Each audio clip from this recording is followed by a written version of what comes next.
He is an all-star. He's an incredible leader. You know, he's become a guy who's been a force, and he's brought a consistency to the game every time he steps on the court. And he has elevated that team. It's fun to watch, and we feel that there is incredible momentum now with the Pistons, an incredible amount of excitement. I think it's onward and upward for the Detroit Pistons and Cade Cunningham looking ahead.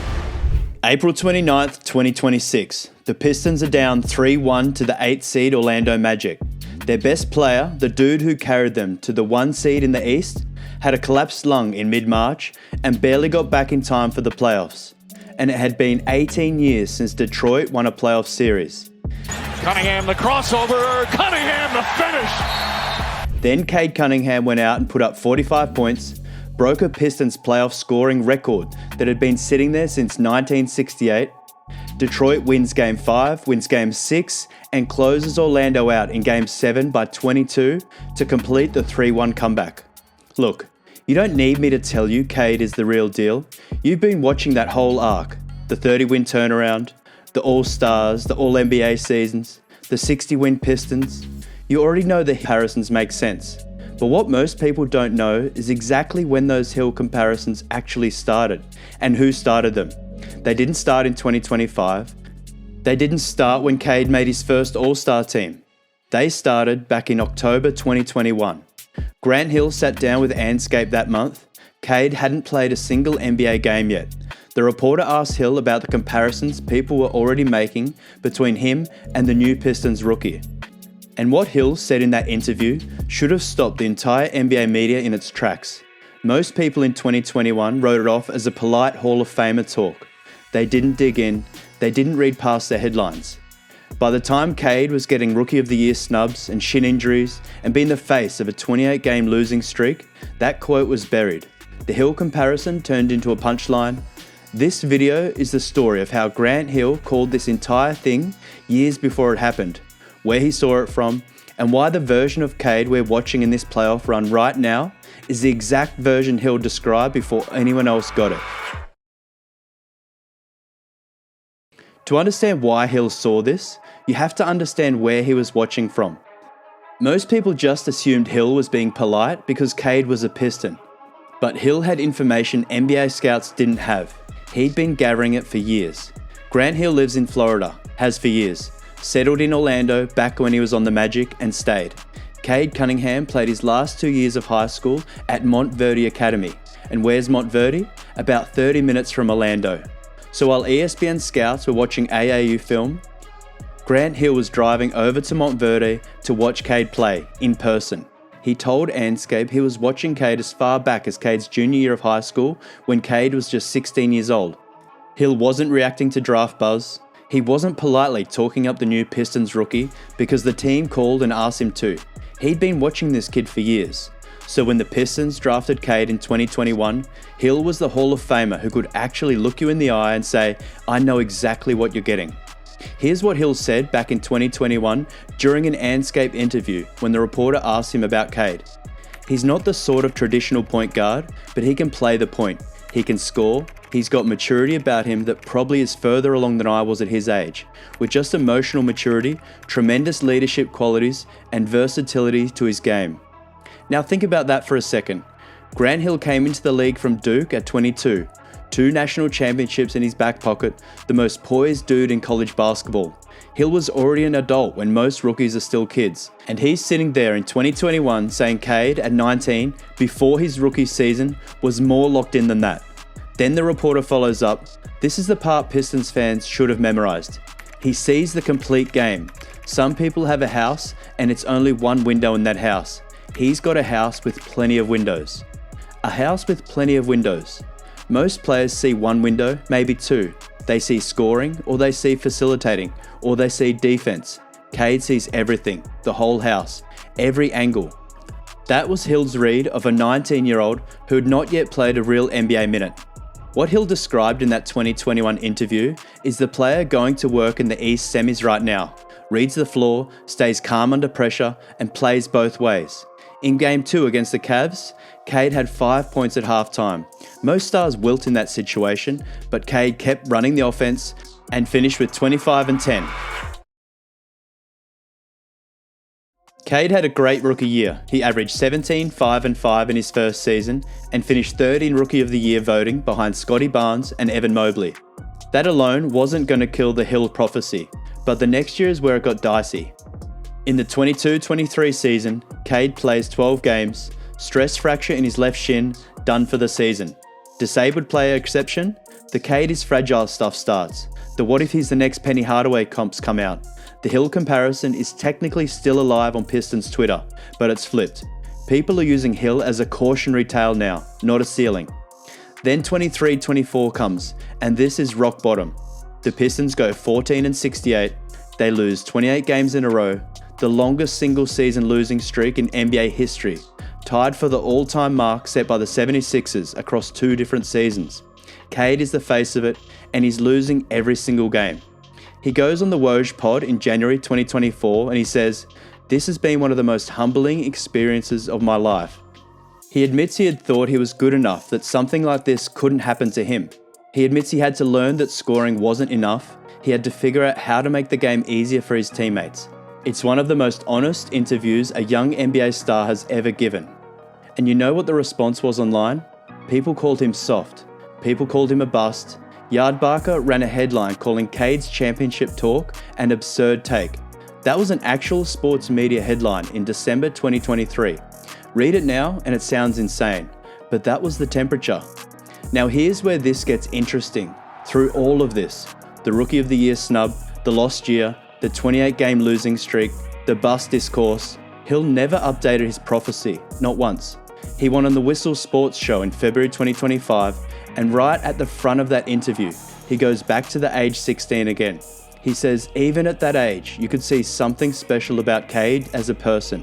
I saw Cade Cunningham in high school at 16, 17 years of age. Even then, just a tremendous amount of maturity. You know, he would come over, he would speak, he'd look you in your eye. You just knew there was something special about him as a person and his character. And you fast forward, you know, the number 1 pick, I think he had some injuries. The team, I think, was struggling a bit. I even think last year, as hard as that was for him and for that franchise, it really kind of gave them some toughness. And Cade now has emerged. Like, he is an all-star. He's an incredible leader. You know, he's become a guy who's been a force, and he's brought a consistency to the game. Same prophet, same read he had 4 years earlier, and he never wavered. This is what separates Hill from every other guy who got Cade right. It isn't that Hill predicted Cade would be good. Plenty of people did that. Coach Casey said at Media Day in 2021, and I'm quoting, "Cade won't be a bust." Mike Boynton at Oklahoma State called him a winner. Jason Kidd said in March of 2022 he should have won Rookie of the Year. Hill didn't waver. Through the worst 3 years of Cade's career, he kept telling whoever would listen that the kid he watched at Montverde was the kid Detroit was going to build around for a decade. Then summer 2025, Pistons made the playoffs for the first time since 2019. Lost to the Knicks in 6, Cade finished 7th in MVP voting. Hill sits down with RG.org at a Lake Tahoe golf tournament, and he picked up the prophecy right where he left it. They had an incredible year, magical season, says Hill in a one-on-one interview with RG. That team, you talk about resilience, and they went through just a difficult year the year before, but it gave them some grit, it gave them some resolve. They reflected with spirit and mentality of Detroiters in a lot of ways, just fighting, collaborating, working together, figuring out and going through it. Quick word from the sponsor of today's video, Prize Picks, and the timing could not be better because the NBA playoffs are underway, and if you know you can play responsibly and have the means to do so, then Prize Picks is America's #1 sports pick app, and honestly, the easiest way to win a little extra cash while you're already locked into playoff basketball. Here's the deal, it's stupid simple. You pick more or less on a few players' stats, lock in your lineup, done. No spreads, no math degree required. And if you're new, use code HMA, play your first $5 lineup, and they'll drop $50 in lineups into your account. Links pinned in the description. Prize Picks is available in most states, including California, Texas, and Florida. So if you want to get in on the playoff action, head to the link in the description, sign up with code HMA, drop a $5 lineup, and Prize Picks will give you $50 in lineups to play with. Let's eat. So what makes this current playoff run the moment the prophecy actually closes? 2 reasons. First, every trait Hill named in 2021 is the trait that's winning Detroit playoff games right now. Second, And this is the part I think most people missed. Cade is now actively doing things in this playoff run that Hill himself never got to do as a Piston. Hill said maturity. Cade in Game 4 versus Orlando, down 2-1 in the series, weeks removed from a collapsed lung, 25 points, 9 rebounds, 6 assists, 2 blocks. Pistons lose. They go down 3-1. Most stars sulk, start blaming teammates or the refs. Cade comes out 48 hours later in an elimination game and drops 45 points and goes 14 of 14 from the line. Hill said leadership. Read the Game 7 post-game quotes. Cade specifically called out Tobias Harris's professionalism through the whole series. He talked about the whole team, reflecting on what got them to the #1 seed and getting back to that. The team came together because Cade pulled them together. That's leadership. Hill said he sees the complete game. Cade went into Game 2 versus the Cavs this week with 5 points at halftime. Most guys press. Cade barely changes his face. He keeps running the offense, getting to the line and making clutch plays. And then there's the IQ piece. Right before the playoffs last year, Hill went on ESPN and he gave the cleanest summary of what makes Cade Cade. I think there's some similarities in terms of trying to just control the game and trying to have an impact on the game in a number of different ways, Hill told ESPN. He thinks the game at a very high level, and he's just got this incredible feel and incredible basketball instincts. And I do feel like those were some of the similarities that we brought to the game. That's the Cade you're watching read the floor, manage tempo, and pick the defense apart. But the part that's going to age the best from this run is the part that gives the whole story its weight. And it's not a stat, it's history. Grant Hill never won a playoff series with the Detroit Pistons. 6 seasons in Detroit, made the playoffs 4 times, lost in the first round all 4 times, 96, 97, 99 and 2000. And it's not because he was bad. Hill was a 7-time All-Star, 5-time All-NBA, the 3rd pick in the draft, a co-Rookie of the Year winner. He just never got out of the first round. But the way it ended is the part that wrecks me every time I think about it. April 2000, Hill sprains his left ankle in the regular season game against the Sixers. 1 week before the playoffs, he plays through it. The Pistons medical staff tells him the MRIs show a bone bruise. It wasn't a bone bruise, it was broken. He plays on a broken ankle through Game 2 of the first round against Miami, gets to halftime and can't go anymore. Walks off, Heat sweep Detroit 3-0. Hill never plays for the Pistons again. The ankle never really gets right. The injuries effectively ended his prime. He said in interviews recently that he regrets how it ended in Detroit. Now, back to May 3rd, 2026. Cade Cunningham, in his 5th NBA season, drops 32 points and 12 assists in Game 7. Pistons close out Orlando 116-94. First Pistons playoff series win since 2008. The 18-year drought is done.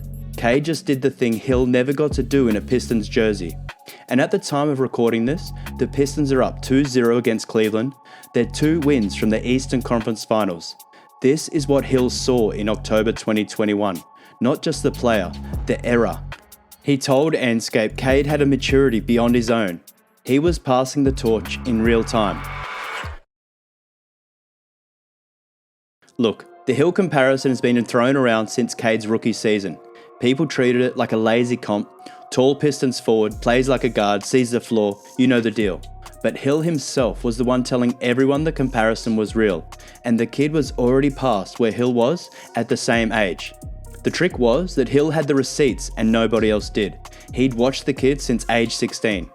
What's coming next is the part nobody's tracking yet. If the Pistons take this Cleveland series, Cade is going to the Eastern Conference Finals. A round Hill never reached as a Piston.